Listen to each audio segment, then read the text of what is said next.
and also a standpoint of just crews. Yeah. Maybe have a flash drive with your talk on it. Yep. Okay. Oh, so you've started to answer this question. Well, you know, yes and no. It's not straightforward because a lot of times the information that we have doesn't specify if it was sleeting. The way that weather observations get coded just gives you a little bit of limited information, and so but when we look at things like, okay, how frequently are we seeing liquid precipitation in the winter? That's up. And we know that after we see liquid precipitation in the winter, at some point, temperature comes back down. So these sort of crusty conditions that I think are really tough on traffic. And yep, that's the one. Guys, just 1 second here. I'm Lynn Farrington, but I wanted to let you know, I have another meeting, so if I leave early, don't think it's because I'm worried. Okay. Thank you. I'll try not to bore you in addition. No, I'm really interested. Okay. Yeah. Can we talk about this afterwards? Or probably not, but I'd be interested. Or you can, yeah. I mean, you know where the state climatology is? It's literally 150 feet away. Okay. So we're just in the soil enclosure, and we're basically the second office that you see as you turn the corner. Okay. Okay. Mary, you can always give me questions. But what? Yeah. No. Yeah. I just want to make sure we have what we need here. But yeah, it's so I would say provisionally there's pretty good evidence, but none of it's been tested formally. If you want to look at some of the data that we could give you guys to analyze it, there are some questions that have climatological significance that might matter less in an applied situation, like when you're talking about de-icing conditions. But in Duluth and the Twin Cities, there's a very clear signal of more winter liquid precipitation. Just by asking the database, are we seeing more accumulating, like measurable precipitation on days where the temperature remains above freezing during winter time? And the answer is yes. And that's happening even though we're not seeing snowfall go down. We're just seeing both. Right.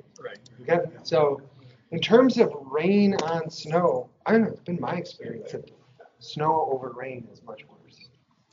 I'd be interested in your thoughts on that, but you get the Let's talk sometime because this certainly intersects. Yeah. And actually, I hadn't thought of really about.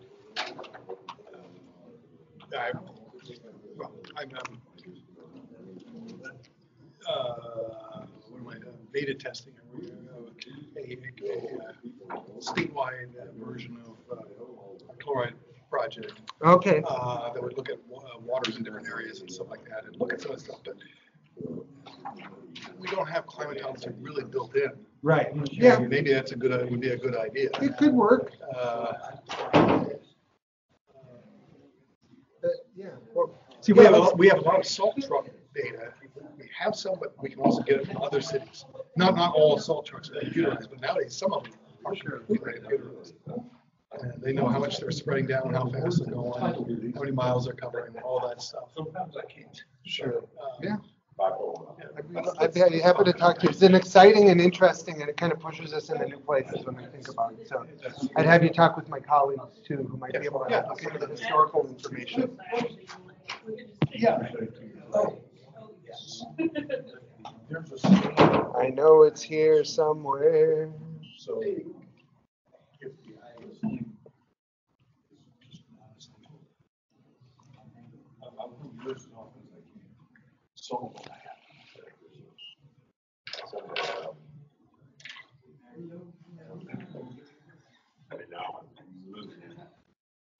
Trying to figure it out.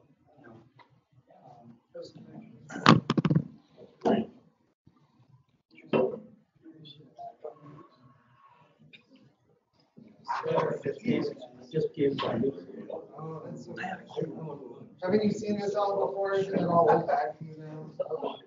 She is one. Yeah.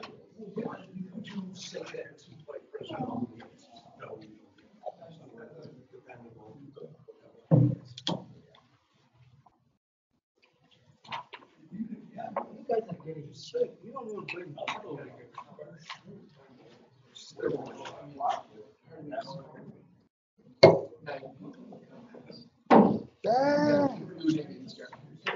not gonna wanna look at that. So No, I'm not gonna want to have you looking at it either. what happened to when did it move? I had it down here. It didn't move, I don't know. All right.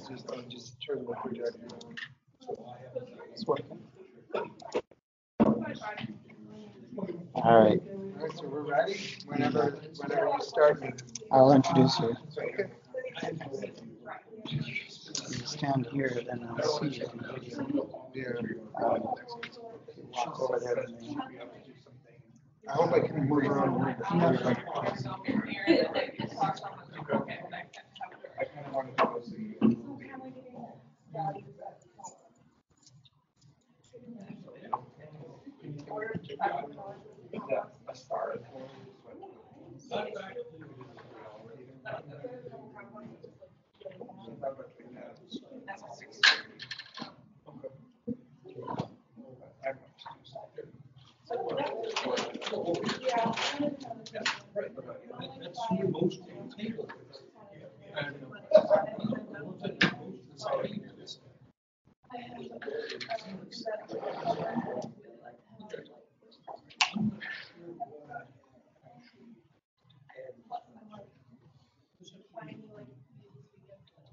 All right, good afternoon, everybody. I want to welcome Ken Blumenfeld, who's our speaker today. He's the senior climatologist with the Minnesota State Climatology Office, which is operated out of the Department of Natural Resources. And he has a master's and a PhD in geography with a concentration in climatology. Both of those degrees are from the University of Minnesota. So we're real happy to have you here, and thanks for coming. Thanks for having me. Hello, everybody, and hello for those of you who are online. I always like the Friday seminar because it's for those who have decided they wanted their week to continue as long as possible. So we're going to just kind of go through what's happening with climate change in Minnesota. It's about one half of my job is doing what I'm going to do today. Just share with you what the science has told us about the climate of Minnesota, how it's been changing, what's kind of true about it and what's not. My typical audience would be what I think of as the intelligent lay, people who are interested in the topic, who have the capacity to understand somewhat complicated concepts, but who aren't necessarily, well, who usually are not experts in the field. I'm a public servant working for the state of Minnesota, so I might be working with county organizations or municipal organizations or other state agencies, or maybe just some group of people, a social group, for example, the Elks might invite me for a talk. So in any case, the climate in Minnesota, let's hope this. Oh, that's not going to work. Okay. Just use the keys. Or the mouse. Use the mouse. Okay. We got a lot. Nope. All right. Some things I always tell people to bear in mind. We hear a lot about climate and climate change. And most of the people who I work with or for really want to know what's happening here. They're making decisions here. But they're taking in information from news sources, maybe from distillations of the science that don't necessarily apply here, right? We read these studies about important global changes, or we hear about new research that shows deserts are expanding. This might lead some people to ask, well, okay, well, what does that mean for me here? And I'd say what it means is you got to keep in mind the geographical context of what it is that you're hearing or learning about. An obvious example would be, there's been dire news in California recently about drought and heat and fire. We've had a lot of drought and heat and fire throughout the western United States, also in India and many other parts of the world. And if you read a story suggesting that heat and fire and drought are escalating, all of which are true, you might then make the ecological fallacy of applying that to the scale where you live. And it doesn't necessarily apply. In some parts of the world, it would apply well. In other parts, it wouldn't. Minnesota, not so well. In terms of climate science, there's really two, I'm just going to simplify it, but there's two branches of the science. There's what my colleagues and I do, for the most part, is we focus on culling the historical data to understand as much as possible about the climate right up to now. So it's an observational branch of the science. And then where you have many academics in the climate sciences getting involved is sometimes they work with observations. And remember, observations would entail measurements, actual measurements of some property of the weather and climate. So precipitation, temperature, solar radiation, wind speed, barometric pressure, things like that. Things that you can measure. As you know, you can't look at a thermometer and ask it to tell you anything about next year, let alone 50 years from now. You can't even make a good graph of all of those readings from thermometers and have a good scientific basis for projecting where you're going into the future. So to do that, you get into this other branch of climate science that deals with projections. This is where you run complex fluid mechanical models that integrate processes throughout the atmosphere and over space and through time, and take into account also the changing composition of the atmosphere in response to greenhouse gas emissions. And then you get a range of possibilities for a particular place and time. Now, there are benefits and drawbacks of each of these branches of climate science. The benefit of observations is you get a number, and you've got a pretty standardized way of looking at numbers. I mean, rainfall, for example, there's not a tremendous amount of error involving looking in a bucket and measuring how much rain fell. There's just not. I mean, and the error is generally inconsequential. The drawback of that kind of observation is you don't have any information about other places or the future. Projections offer you the ability to fill in some of those blanks. You can project over space and you can project through time. But what you don't have is the certainty of measurement. And you'll hear, as people argue about climate change, you will hear people debating, the observations can't be trusted, or the projections can't be trusted.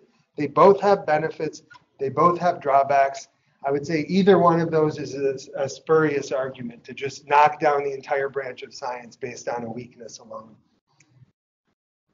Variability and trends are, I would say that's an interwoven topic of conversation that most people aren't aware that they're having, but it's the source of when people argue about climate change with a relative. So, for example, we all know that Minnesota has warm summers, generally warm and moist summers, and cold, snowy winters. We all know that. But we also know that sometimes our winters aren't as cold and snowy as we expect. Sometimes our summers are hotter and wetter, or cooler and drier, or any combination thereof.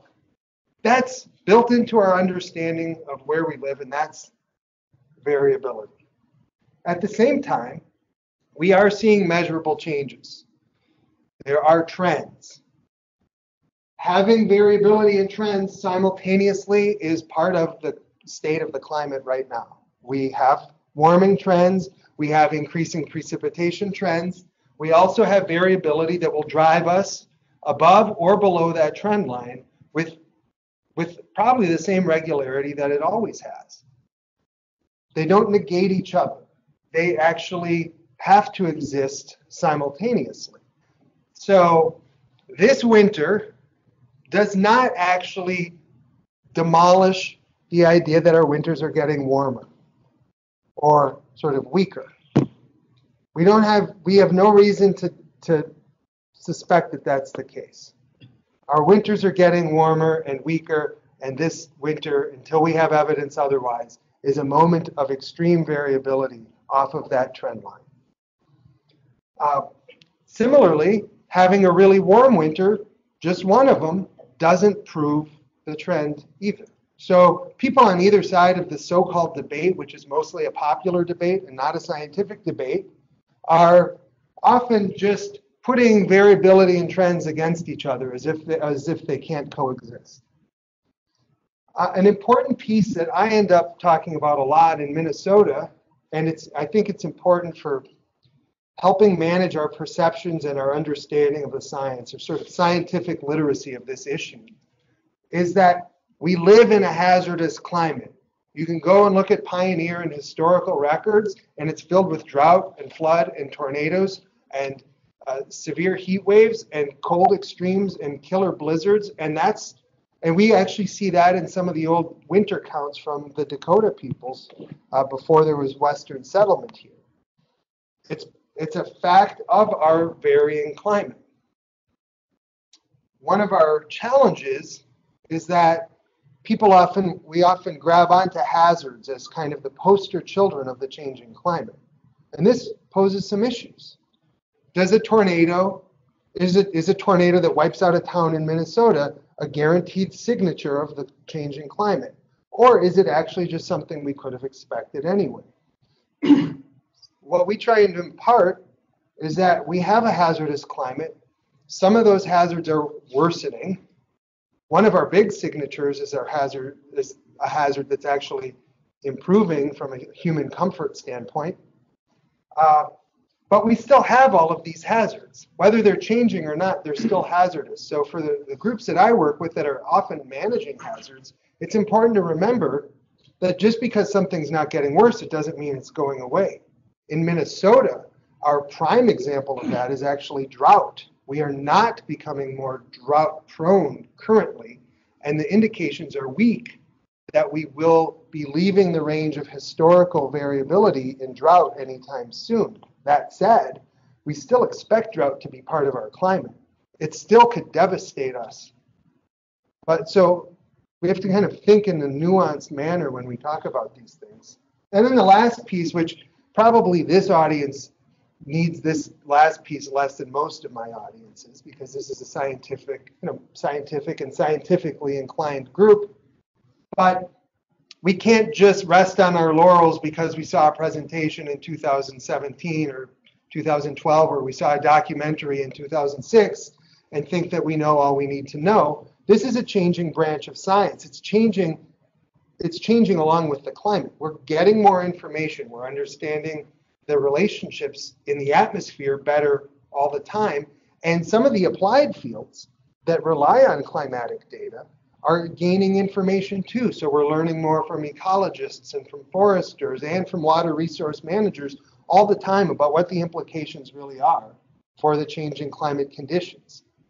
So it's always important to seek more information and kind of refresh. And I usually tell people, most of the people I work with, no, Kenny, that won't work. Most of the people I work with don't need to be up to date, don't need a refresher every year, because the science doesn't change that fast for their intents and purposes. But every couple or few years, it's probably good to check back in and see, how have the assumptions I've been making, or how have the things I had learned a few years ago changed, if at all. All right, so here's an example of variability and trends working together. This is just taking all of the surface temperature data across what's considered here to be the upper Midwest. And I apologize that almost everything I'm going to show you is in imperial units, because that's the language that we speak to our users. So if you get really hung up on it, I can help you convert back to Celsius or Kelvins or to millimeters, but this is all going to be in imperial units. You take Minnesota, Wisconsin, Iowa, and Michigan, mash them together. This is actually done at what used to be the National Climate Data Center and is now the National Center for Environmental Information, and just ask, what's the annual average temperature for each year when you combine all the best stations and homogenize them and put them in a grid over that region? And so, the dot represents the annual temperature for each year going back to 1895 and through 2017. It doesn't necessarily reflect what happened right here, because we're talking about, taking all of those right heres and turning them into one point. but it gives you kind of this regional average. And you could let your eyes probably work with your brain and figure out what the main story is here. You can probably see it, but the one obvious thing we point out is there's a linear trend. It's statistically significant. It's at a rate of just under 0.2 of a degree Fahrenheit per decade. And it's a pretty strong linear trend. But you also see other things going on. For example, if we just use a simple breakpoint technique, you find that from 1895 through 1969, that trend was shallower. There's only a little over 0.1 of a degree Fahrenheit per decade, which means that the most recent 5 decades is accelerated to over 0.5 degree Fahrenheit of warming in the whole region per decade, and that's on an annual basis. It doesn't tell you about certain times of the year that may be more, showing more or less warming, or certain regions, certain subregions within the upper Midwest that have more or less warming. But you see something else too, right? You see above those trend lines, and this is obvious because a linear trend line is just a statistical best fit using ordinary least squares regression. It's not a perfect match for every data point. It can't be. So you see these highs and lows that above and below the trend line. And that's, of course, and these are just extreme moments of variability that I'm deliberately drawing your eyes to. But you see that even with the trend, there's still cold years. They're maybe not as cold as they used to be, but we still do get them. And even though we have a trend, some of our warm years far exceed what you would expect from that trend alone. And this is kind of the whole point we're making. And something I have to remind, we do a lot of media contacts in our office. It's good for me to remember it too, but the changing climate, which is real, and we're going to be talking about what it means here, did not invent a lot of the things that we're observing now. They've always been there. So the variability that we're seeing now, of course, you can push that backwards too. It was there even before there was much of a trend. So that's one piece that I like to share with people. So let's talk about what the science, based on the National Climate Assessment, peer-reviewed literature, and our own analysis of data that are specific to Minnesota, what does the science tell us about what's happening in Minnesota's climate? We're looking at observed trends right now. So measured, observed trends. Minnesota is becoming warmer and wetter. We've actually seen, I think by any statistical measure, you would refer to this as a stepwise shift. We've actually jumped into a warmer and wetter regime in Minnesota. That major shift has been observed. And then when we dig into the modeling research, it's essentially projected to continue. Not that we will remain where we are, warmer and wetter, but that we will continue moving towards warmer and wetter conditions as we get on decade after decade after decade. Now, of course, I would urge people to check back, because the modeling of the future, especially future hydrology and hydroclimatology, is something that has changed a lot. Over the last few decades, the projections used to look a little bit different for how wet we're going to be. I would argue that the projections are different and they're improved now. There's better physics in those models, but it's an area where there's still a bit of uncertainty. But the warming that we expect is without question, and it's intimately tied to the actual greenhouse gas physics that govern this whole changing climate in the first place. So the warming will continue through the future. It's the lowest temperatures, the cold days especially, cold nights, but it's the lowest temperatures that are actually rising the fastest. And this is counterintuitive to some, because we've always referred to climate change with sometimes as global warming. And when people think of something getting warmer, they often will think of it, they think, oh, it must be hotter too. And that's not necessarily true yet. And in Minnesota, that's not true at all. So it's our lowest temperatures that are actually rising the fastest. As you'll see on the next slide, our highest temperatures are not rising at all in Minnesota. We've seen, for the most part, and again, forgiving years of extreme variation like this one, we've generally seen a rapid loss in cold weather extremes, a decrease in the number of days that go below certain cold weather thresholds. This is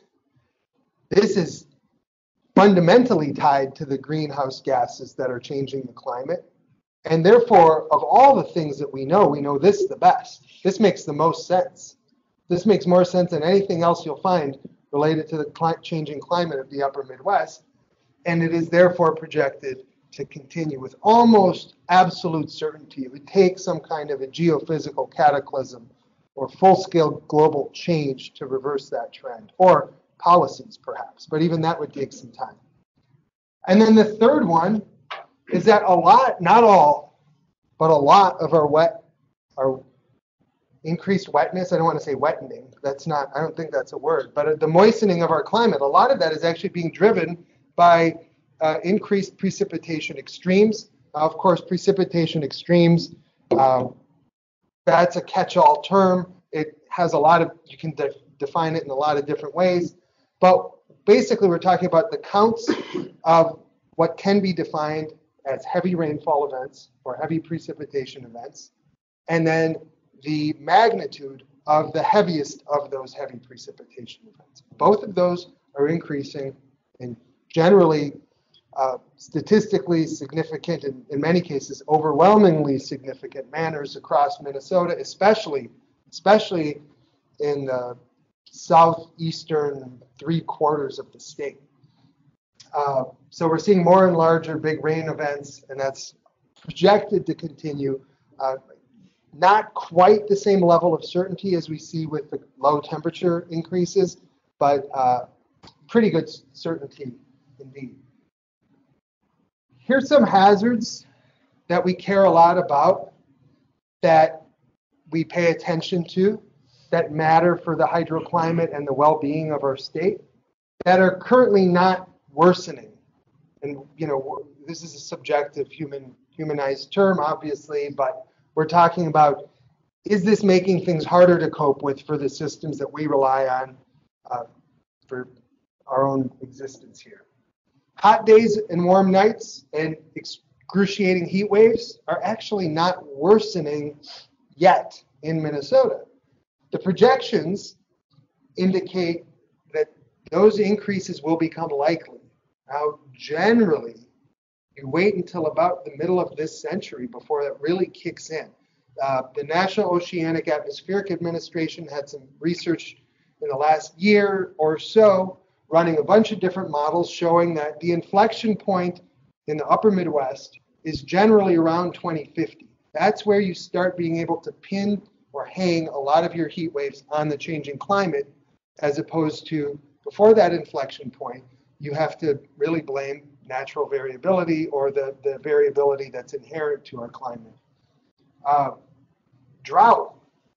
Well, drought is going to be tied to these heat waves. And so to an extent, the same models show that the presence of drought is going to be controlled, aside from the variability, which will almost certainly bring us drought in Minnesota over the next few decades, but that trends towards more drought are going to be limited by the lack of trends of more heat waves until we get to the middle of the century or so, when we expect to start seeing more of both. And at that point, you'll start having to talk about feedbacks, because the hot conditions will be evaporating more water, and so you'll have more rapid heat stress and moisture loss. But we're not there yet, and this signal, because it's really dependent on this one, and it's also going to be controlled to an extent by the heavy precipitation and the precipitation regimes, this particular trend has less certainty to, this projection has less certainty associated with it than just the general notion that at some point we have to get hotter. And if we have time, I'll kind of talk us through why we know, even without model projections, that we have to get hotter. Tornadoes and severe convective storms, meaning tornadoes, straight line wind storms that are associated with thunderstorms and large hail reports, have really shown no trends towards increasing by any objective measure in Minnesota, even though we have better methods for cataloging these hazards than we've ever had in our, in the last 200 years. And the future's a little unclear. There's a literal split in the scientific consensus. So I know with climate change, there's a lot of kind of false hype about a debate about the supposed reality of climate change. There's no scientific debate about that. That's not a scientific debate that atmospheric scientists are actually having with each other. Climate change is factual.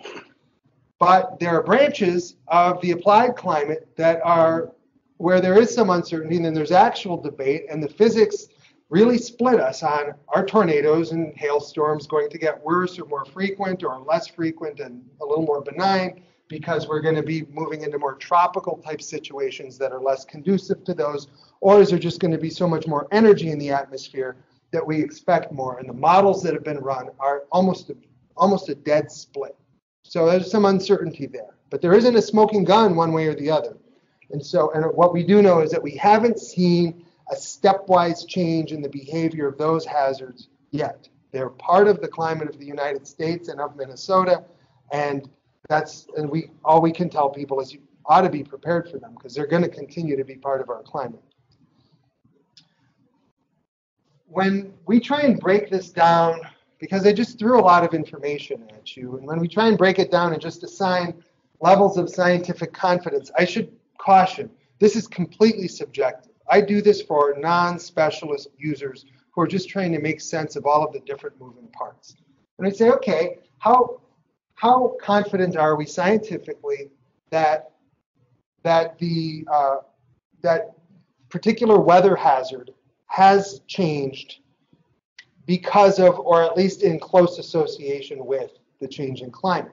We start with winter and extreme cold as the leading hazard. We are exceptionally confident. In fact, I will tell you, I know it has changed because of the change in climate. Winter and extreme cold events are becoming less frequent and less severe. Rainfall extremes are basically in the same category of confidence, though if you could see the true gradation, I would drop them down a couple points. They have a strong tie to the change in climate. They start ticking upward at about the same time that our temperature extremes, our temperature changes kicked in, and they seem to be larger than the interdecadal and multi-decadal variability that we've seen in this particular region with the hydroclimate. Severe convective storms, heat waves, and drought, we have low or the lowest levels of scientific confidence that they're changing or worsening because of the change in climate, and that's because they're showing no signs of changing. So how can you blame the change in climate on it?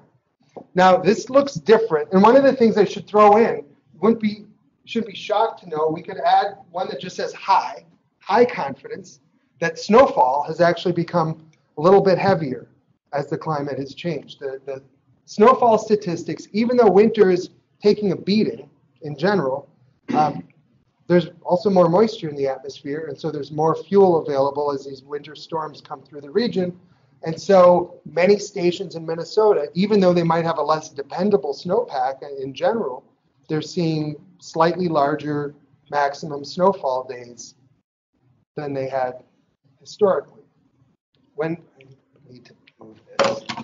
we take that same approach but looking at the future, it's a different pattern altogether, isn't it? I mean, we keep the highest level of confidence that even though we're going to continue to see variability, that the winter and extreme cold will continue to kind of soften. That the extreme rainfall, even though we're going to have periods of drought, we're going to have dry spells that last several years, and I'm sure it'll make me go, gosh, I wonder if I should change that slide. But that everything we read tells us that if you're going to make a bet on this, the second half of the 21st century will be wetter than the first half. Right? So extreme rainfall is going to keep increasing, even if it's not year after year. It won't be year after year. It maybe won't even be decade after decade. But in general, we'll continue the trend towards bigger rainfall extremes. And again, by the time we get to the middle of the century, we do expect more heat extremes. And I can explain this to you real simply. We are warming winter very, very quickly. And as winter warms and where it's kind of bleeding into spring, spring is starting earlier, not all the time, but we start spring from a warmer baseline. And this is just going to get more and more true as we walk through the future. By the time we get to the middle of the century, what a lot of the models are picking up on is that you're starting spring and summer from a warmer baseline. At that point, you just add in a normal amount, typical amount of summertime sunlight, which isn't going to change that much, and a typical amount of southerly winds importing that warm air from the south, and it's going to be that much easier to get to temperature levels that right now are pretty rare. And with that will come more desiccation and at least more intermediate scale drought. Again, it's not quite the same level of confidence, a little bit less, but I would be surprised if we don't see a worsening of drought by the second half of the century. I don't have a basis for making a prediction or projection before that point because we are told from the literature that variability is going to continue to be the main driver of those heat waves. And severe convective storms, who knows? Just expect them. Okay, so let's talk about how we're getting warmer and wetter. This is a 2D scatter. So on the x-axis, we have temperature, it's degrees Fahrenheit, averaged around the state of Minnesota. And on the y-axis, it's precipitation in inches, also averaged around the state of Minnesota. Every dot is 1 year. The axes in the middle very conveniently represent the 20th century averages, which just happen to line up almost perfectly with 26 inches for precip and 40 degrees Fahrenheit for annual average temperature. So any dot that's in the upper right is a warm and wet year relative to those averages, those historical averages. And any dot in the lower left would be a cooler and drier year. I think you guys can grasp this. What we don't know on this diagram is what any particular year is. We don't know which year is associated with any given dot, but we do have a tip that we're only looking at through 1986. If we add the 31 years after that, you see a big change. We went from a very symmetrical distribution around those historical averages to a stepwise leap into a warmer and wetter regime with all of, I mean, not just some, not just most, but all of the combined warmest, wettest years that occupy this part of the chart. They're all from that most recent 31-year period. The 2016, not the very warmest, not the very wettest on record, but the combined warmest and wettest by a lot. Only one of those years was cool and dry. Every other year was some combination of warm and wet. Let's look at just an example of how much wetter we've gotten. So this is from a project that I was briefly associated with in the DNR, where they're trying to understand what's happening with water, some of our watersheds in Minnesota. So we looked at the Cottonwood River watershed, and we were looking at July through June precipitation. It's going to be almost the same as annual precipitation with just a different kind of a seasonal lag.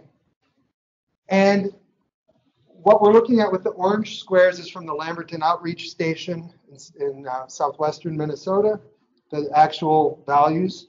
And you can see what the annual precipitation looked like between 1962 and 1982. We're going to then go from the period 1983 through June of 2018. There's it's the highest level of statistical significance you'll see in this change, no matter how you do it. You could try a trend analysis, you could do t-test, you could do something non-parametric. It's highly significant. The difference in precipitation regimes from the one that ended in 1982 to the one that began in 1983 equates to about 3.5 inches of precipitation annually. Just to spell that out, that would be about 8 million cubic feet per square mile.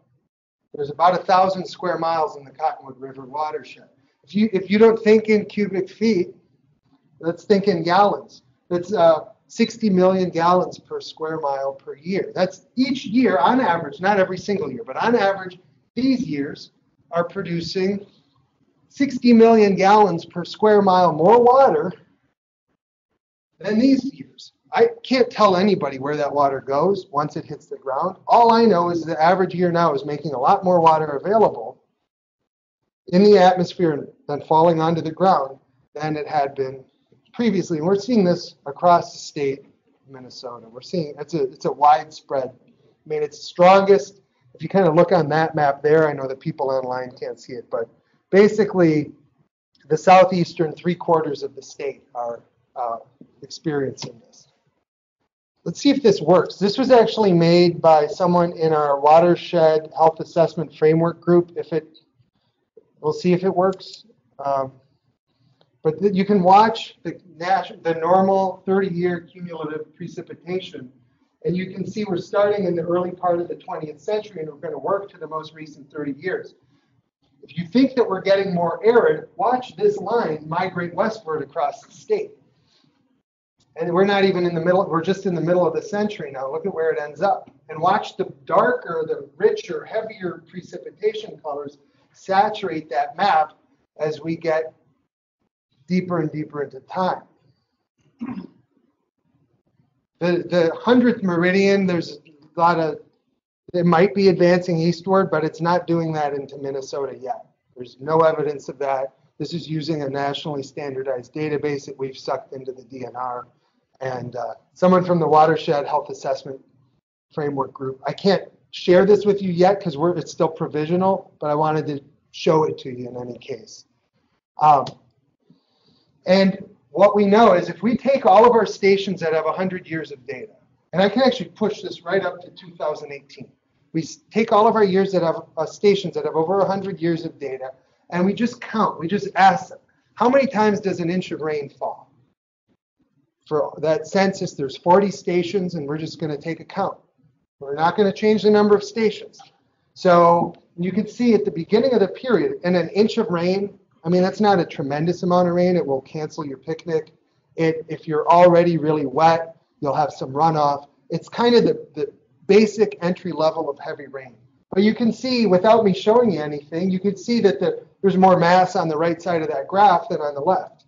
There's been an increase in the frequency of heavy rainfall events, and if I give you some cheating to show it to you, you can just count the peaks over those thresholds, and you can see that there's more now than there used to be. In fact, in the case of years with 250 of those type of events throughout the state, that never used to happen. And I should caution that this was also a drought period, so that is going to, it's for the sake of being scientifically honest, you wouldn't expect much heavy rain during an extreme drought like what we had in the 1930s. If we do the same thing with 2-inch rainfalls or 3-inch rainfalls, now you're getting the more consequential rainfall events. Now you're definitely seeing streams coming up. You're seeing some ponding of water in low-lying intersections and things like that. If it has already been wet, you're probably seeing some flooding. Again, for both of these, the right side has more mass than the left. I don't even need to put a tracer in there for you to do a comparison. And again, we have not changed the number of stations. There's no bias towards making it easier to detect these. And it's the same rainfall measuring device the entire time. 10 minutes. That's a one-day rainfall event. Same thing with 4 inches of rainfall. And even if we look at the rainfall maximum of all of those 40 stations, this is the pattern that we see. So a lot of years are just like they always were, but we're starting to see, if we ask those 40 stations, what's your largest rainfall of the year, the single largest rainfall in the state, we're just seeing values that we never used to see before. The heaviest rainfall in the state is, on average, not every year, not year after year, getting heavier. And we're seeing more of those heavy rainfall events in general. And of course, the results are, this is a cliche for an audience like this. You go from a nice soccer field to a flooded soccer field, and they got the kids off the field in time so you can relax. And here's Brewery Creek in Duluth, before and after. And it's not, we all know the nature of extreme rainfall is not that this is happening everywhere every year. That would be disingenuous. These are rare events, and the idea is not that I can guarantee any one of us that we're going to be breaking our rainfall records next year and then break it again the year after. All we can say with certainty is that these scenes are becoming more common. They're still isolated spatially and temporally, but they're becoming more common. And the expectation is that even as we go through drought periods, the general trend will be towards these becoming even more common. When we look at what the models tell us about the future, it's that those A+ rainfalls that represent the upper 2 percentile of rainfall events in a given year, you take whatever that value is over the climatological baseline, and it might be 2 inches of rain, or it might be 1.5 inches, it might be 3, depending on where you are in the state, and you're going to have an extra day of that each year, on average, not every single year. So be careful. When we look at how we're warming, and I'll have to go through this very quickly, it's being driven by winter warming. Summer is warming, but not nearly as fast as winter. These are the rates per decade since 1970, so in the last 5 decades, winter is warming at a rate that's over 10 times as fast as summertime warming. It's where most of our warming is coming from. And when we look at the low temperatures during winter, that's really where we see the trend. Look at these are the average nightly lows averaged across the state by year for the 90-day winter period. That's December through February. And if you just look up here on the upper right, you see many years that previously would have been the warmest wintertime lows on record. We can look at the same animation made by the same group. And this is for the migration of wintertime lows, and it's going to take a little while for this to kick in. But it's going to start moving, and you'll see really the majority of the movement is going to come once this bar. So we're watching this line, we're watching what's happening to the deep blues and to the oranges in the rest of the state. You see not a huge change up until we got into the middle of the 20th century, and there's not a huge change in the character of those wintertime lows. But look at what happens in the last few decades. Kind of takes off. That thing is migrating north rapidly now. Look at how shallow the blues are and how deep the reds have become. And we look at things like the soil, the freeze-free characteristics of winter, of the entire year. And we're just seeing more days in general where the temperature remains above freezing. It's a big change, and this is using one of the best stations in Minnesota, out in Milan, in the western part of the state. And if we think of how winter's changing, well, I think we all can remember these really warm winter days, and we think that must be where the changing is. And we stay at Milan, and we look at the warmest day of each winter, or the 10 warmest days of each winter, and there's no change. There's actually no statistically meaningful change saying that the warmest days of winter are warming outside of historical ranges. But if we look at the coldest days of each winter, or the 10 coldest days, that's where we see massive changes. Warming at a rate of almost 20 degrees Fahrenheit per century over the last several decades. So it's very fast warming. The coldest day of the year, this is actually observed in Milan, Minnesota. So look at what Luther Opjordan thinks is cold, and now compare it to what his grandfather was observing. This is the same family that's been making observations. Look at how common these extremes used to be, and look at how rare these extremes have become. You can throw this year in there, I suppose. It's probably got a dip, down into this territory. Still not anywhere near the coldest on record, and it's become very rare. We can look at the same thing at Cloquet, including the coldest temperature so far this winter. And we see there's a very strong warming trend, even with the variability that we've had. I'm not even going to put a line in there. You can see it yourself. We can look at some critical thresholds like -35 degree readings in Grand Rapids, where that's a threshold we hear keeps the eastern larch beetle at bay. And once you start losing those cold conditions, then there's no winter extreme condition to inhibit those beetles, and they go and attack the tamarack trees and wipe out our forest. Kind of similar thing, just looking at different cold weather extremes. In the interest of time, I'll keep that one short. This is one metric for Duluth, looking at the 10-degree temperature season, where the average daily temperature falls to 10 degrees or colder, and that always peaked in the middle of sort of mid-January and had a nice thick mass that went for about 6 weeks. But that was that was from 1959 through 78. When we go to the next, add 20 years to that, 79 through 98, you can see it had already become less. We had already started to lose that character of winter. If we go from 1999 through 2018, we actually can't find it because there is no more climatological 10-degree temperature season in Duluth. It's gone. We put that there because it's Duluth's sort of the capital of winter in Minnesota. They get snow. They have a nice, they're doing great this year. We're all doing pretty well this year. But in any case, we'd have to cheat and move the axis in order to find anything left. And it's still pretty pathetic little nub, even if we do that. Okay. Ice fishing, we've got a shorter season for it. There's less duration of ice on the lakes in Minnesota. This was done by a different part of the DNR. They just looked at the lakes with ice in and ice out data. And the average over the last 3 decades has been a loss of about 4 days per decade, a little over 4 days per decade. So that's 12 days of ice cover loss on average in Minnesota lakes over the last 3 decades. We can look at the extremes of heat, and this is just to show you summertime temperatures are not increasing. If I showed you the animation for Minnesota that was just like the other two, you'd see nothing. Nothing really changes. Our high temperatures are not going up. When we look at a hot summer like 2012, it doesn't stand out historically. By the way, last summer was hot, right?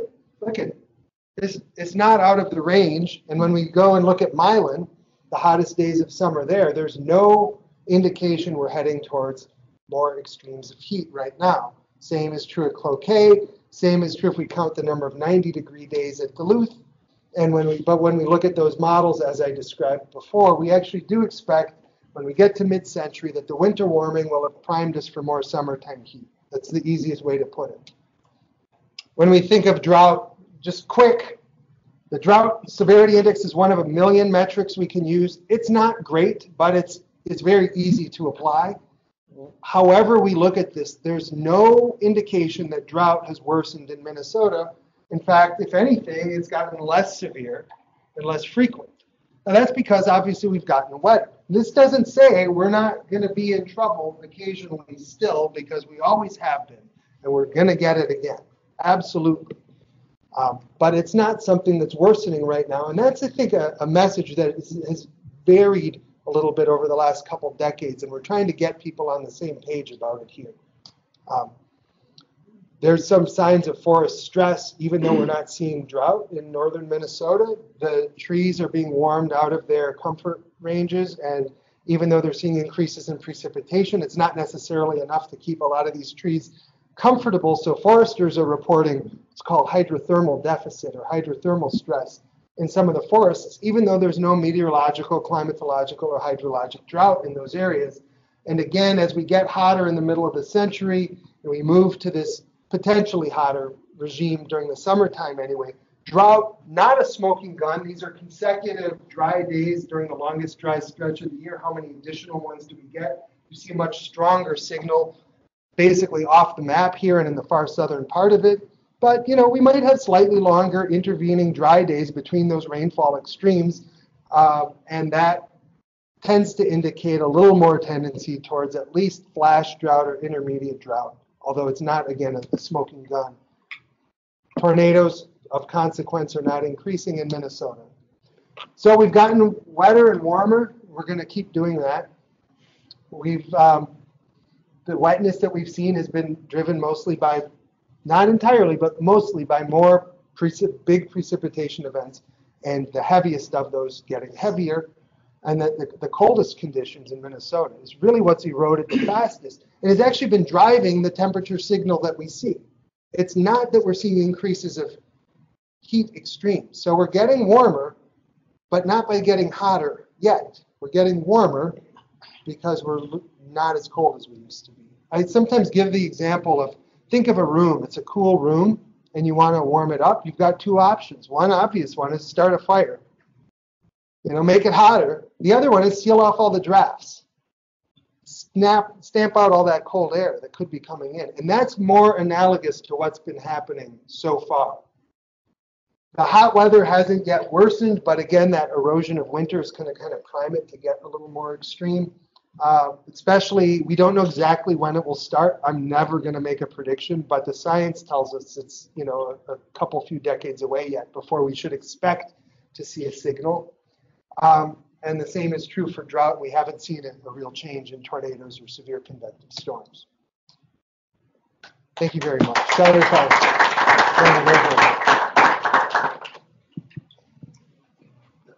Have winter dew point temperatures increased along with the increasing minimum? That's a great question. So the question, if anyone needs it repeated, are winter dew point temperatures increasing along with the increasing minimum?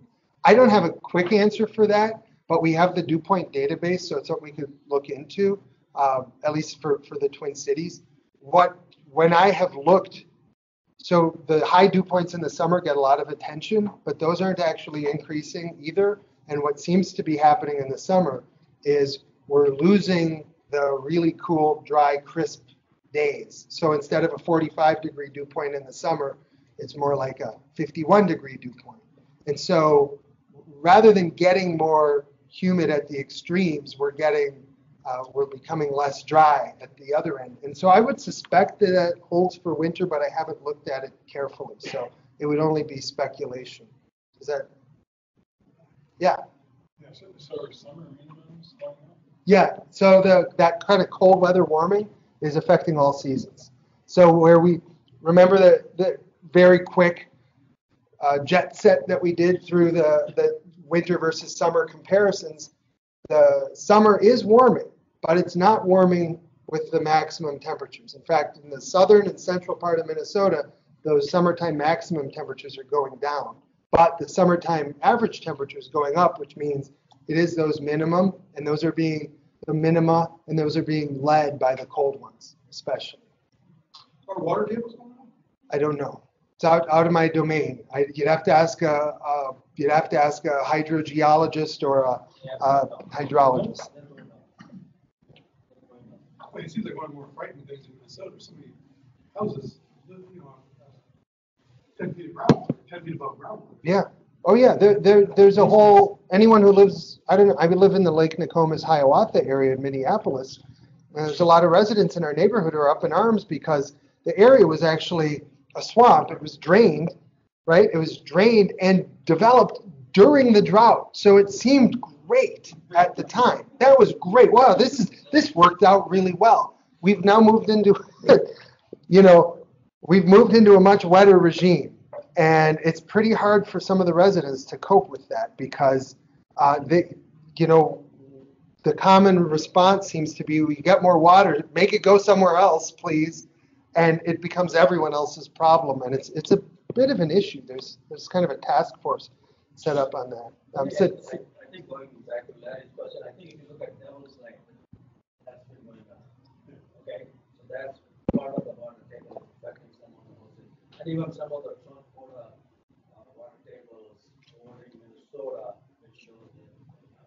I'm just thinking about Oka, sand plains and stuff. Sure. Yeah, I don't know. I mean, we probably work with people who are measuring the groundwater who could tell you that answer, but that's not something I have.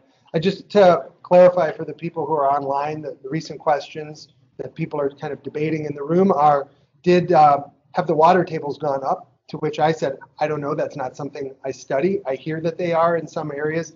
We then gave the example of Lake Nokomis, where it's definitely getting a lot wetter in that neighborhood. Satish Gupta then mentioned that Devil's Lake has gone up and the Eastern Dakota water tables have risen also. So just to kind of keep, I don't know if anyone's online, but I thought I'd keep them looped in. When you make presentations, do you get any pushback on the whole thing about the changing climate or the causes of the changing climate? Maybe you don't try to answer the causes. The question is, do I get pushback when I talk about the changing climate? I try and know the audience, and I will present all the exact same information, but maybe remove some really important terminology so that I can have people out in parts of the state that aren't as comfortable with these notions nodding along with, yeah, it's getting a lot wetter in the summer. I am seeing bigger rains, and I am also seeing longer growing seasons with less cold extremes. They nod right along with that. Usually what happens then, someone asks what's going on. Why is it? Maybe they'll even ask sort of doubtfully, oh, is this climate change? And I'll kind of level with them then, because I'm not gonna withhold information, and I'll say, look, if you understand, I'm here as a scientist with no opinion on the choices you've made as a voter or driving a car or what light bulbs you use. I'm just presenting information. This is very symptomatic of the changing climate, and if you want to know why, we'll go into that too. A lot of times they'll then follow up, well, why is the climate changing? Is it greenhouse gases? And then we do a nice little primer on greenhouse gas physics, kind of the basics. And usually in those situations, I have found most people are like, okay, cool, that was not offensive. I don't feel personally violated. I'm okay with that information. It's worked out reasonably well. I usually get someone in the audience from who took a geology class 42 years ago, and they remember how old the Earth is and how many changes it's been through and how can this matter. And then we end up talking about scales, and I usually don't satisfy them. But for the most part, I've been really encouraged by how easy the conversations have been if approached the right way. And I've been really comfortable in Minnesota. I know that I couldn't do this in other states, but I've been really comfortable with even very skeptical audiences and what they've been sort of willing to take in. I got a question, the question that you're talking about. When I talk about some of your stuff, some of work, Sure. one of the questions that they raise, and mostly is from the farmers, they say, oh, there were glaciers over here, Yeah, and now we don't have glaciers. sure. So the climate has been changing. Yeah. And they ask me, why is there so much alarm? Oh, because it never changed this fast, right? So the question again, when people ask, well, but there used to be glaciers here, and we've obviously warmed if we don't have glaciers, so there's warming, so why is there so much alarm now? And I would say also,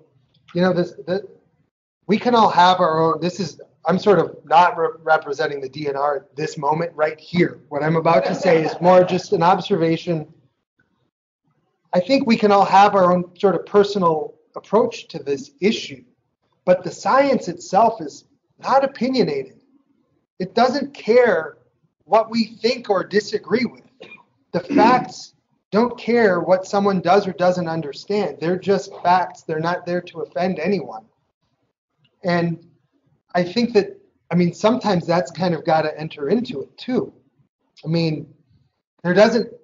The alarm comes from how we react to it, and it can be, even as a climatologist, it can be a little bit, looking at some of those upticking charts, it can be a little unnerving.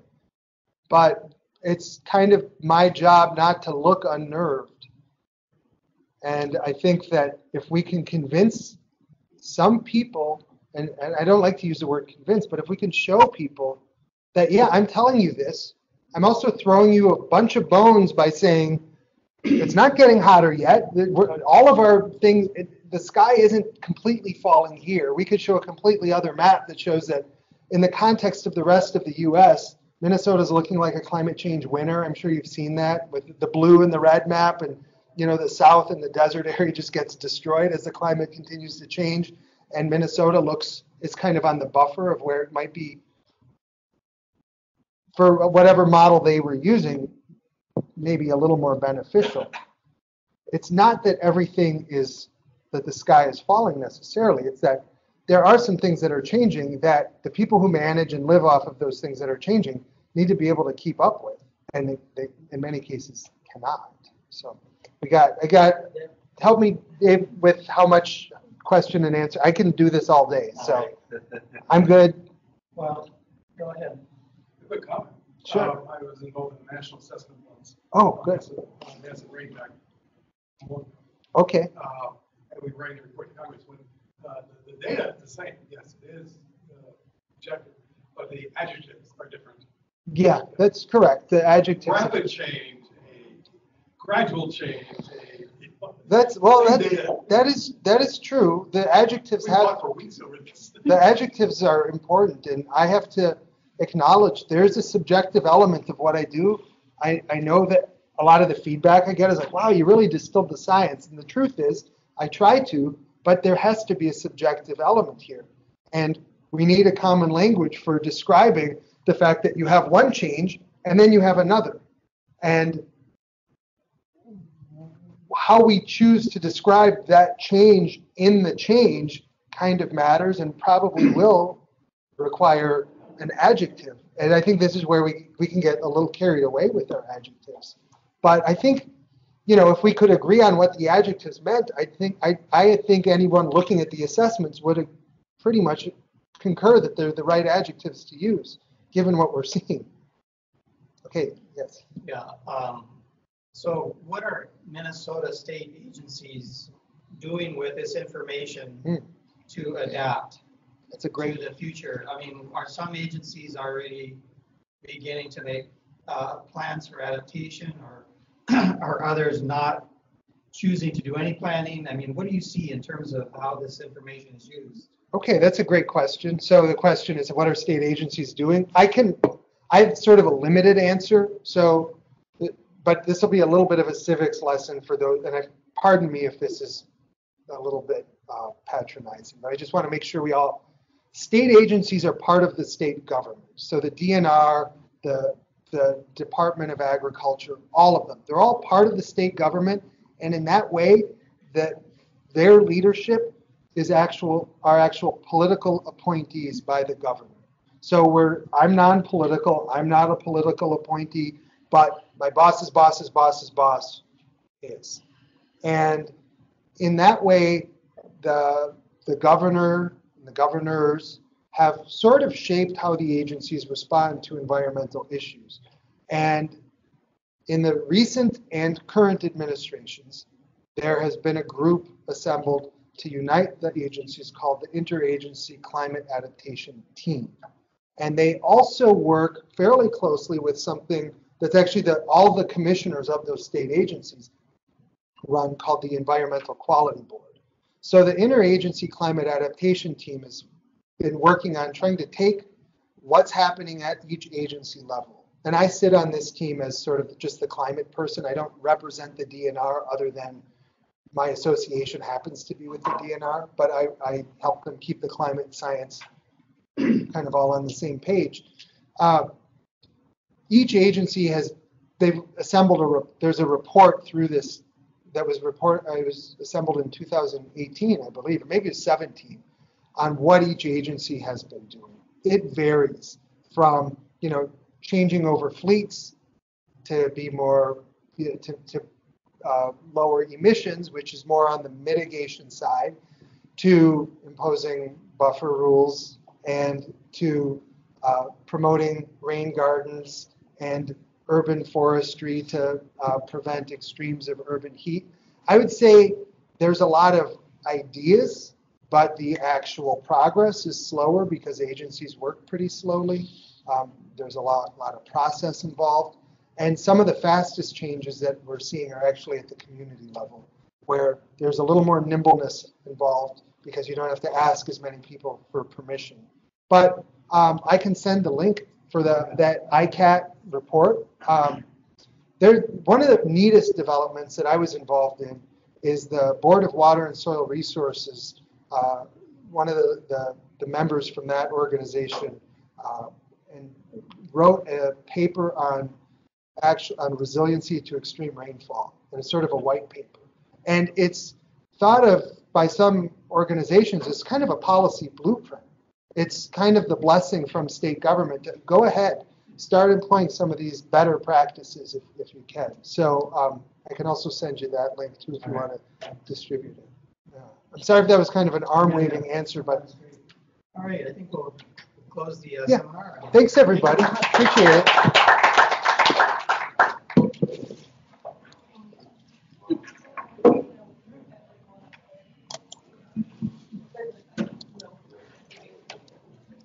Am I good to, you want to shut this down, or should I do it? Okay. Thank you. It's very good then, Ken. Thank you very much. Thanks so much. Say your name again. John, it's John. I've read your mind. Maybe we met once. I'm glad I met you. I'm always looking.